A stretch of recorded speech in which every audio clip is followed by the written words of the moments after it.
Bienvenidos oyentes de Radio Sefarad a Revista de Medio Oriente, este programa que Masa Gabriel nos acerca aquí a Radio Sefarad. ¿Qué tal, Masa? Muy bien, Alejandro, ¿cómo estáis vosotros?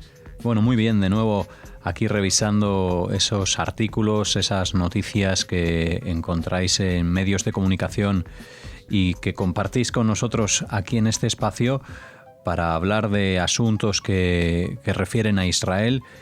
Nos hablas en primer lugar de una corrección al New York Times.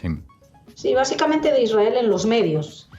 Y una de las cosas que es muy interesante, que he podido ser testigo este fin de semana en una reunión con amigos, una persona que empezó a hablar de Israel y que evidentemente no tenía gran conocimiento acerca de lo que estaba diciendo, y era una situación un tanto incómoda porque cuando estás en un entorno de amigos, relajado, de repente te sacan el tema y te lo sacan de una manera tan retorcida y tan falsa, pues es una cosa muy difícil para gestionarlo.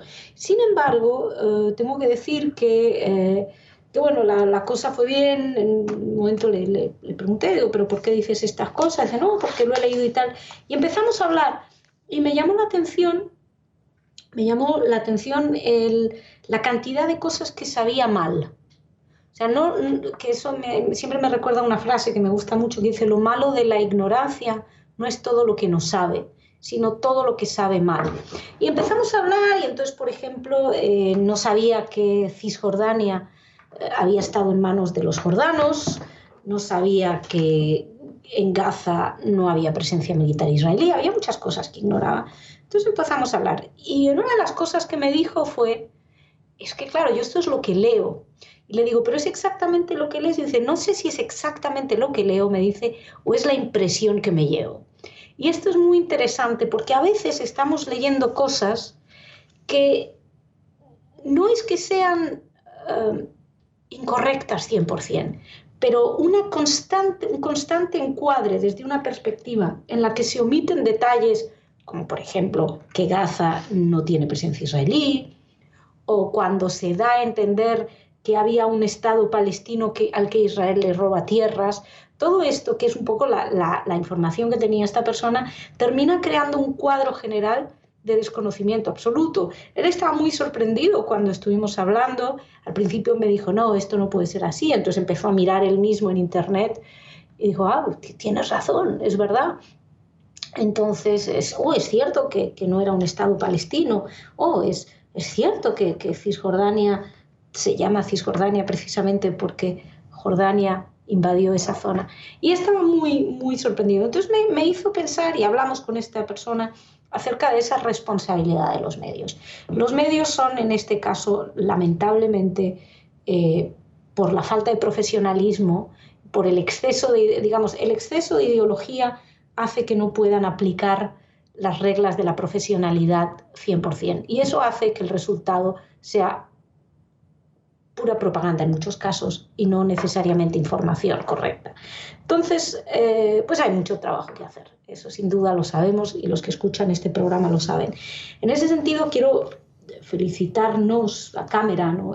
A mis compañeros por una corrección, creo que es bastante importante, del New York Times. El New York Times, creo que lo comentamos la semana pasada, había sacado un artículo en el que hablaba de un profesor, Al-Arer, donde estaba enseñando clases de poesía israelí, hablaba del poeta Yehuda Mihai, y en el New York Times sacaba un artículo donde encomiaba a este profesor que hablaba de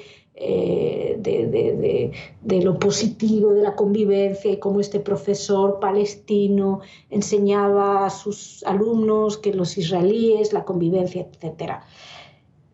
Lo que pasa es que cuando uno rascaba, en ese sentido el departamento de cámara, en árabe de cámara, hizo una pequeña búsqueda, vio que todo lo que decía el New York Times que decía, pues es contrario a lo que este profesor enseña normalmente.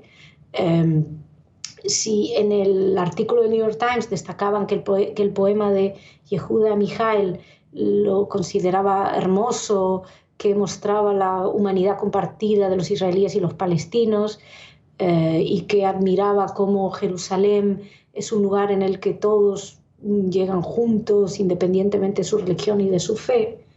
Bueno, pues unas clases de 2 años antes muestra cómo está enseñando este profesor exactamente el mismo poema, diciendo que es horrible, peligroso, que aunque estéticamente está bien, limpia la mente de los lectores porque presentan a los israelíes como si fueran inocentes.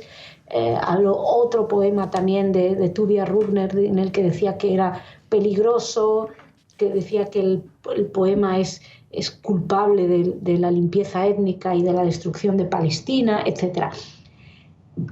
Esto era realmente, y a este señor que estaba, por supuesto, BDS, etc., lo mostraba el New York Times pues, como un ángel, como un profesor angelical que mostraba y hablaba de convivencia.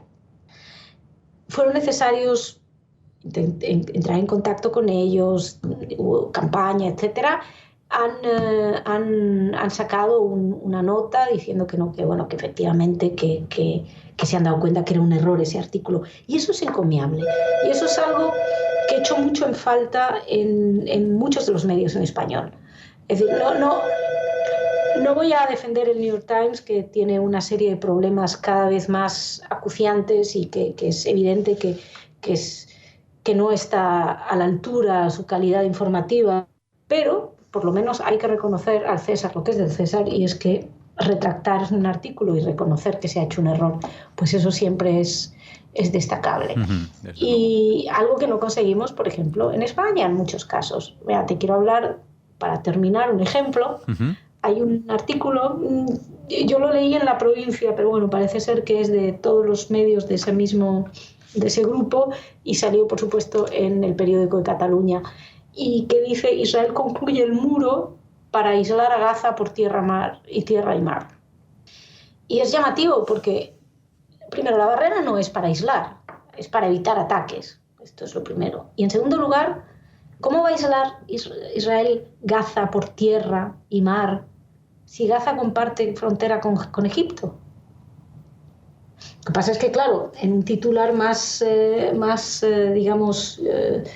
matizado, no debería vender tanto. Luego también el artículo es bastante pobre, pero entre otras cosas me llamaba la atención cuando hablan de la gran marcha del retorno, que no explican a qué se debe, no dicen lo que significa el retorno, porque una de las cosas que hay que tener bien clara aquí es que, en primer lugar, la marcha del retorno era pidiendo un supuesto derecho que no existe, que es el derecho al retorno.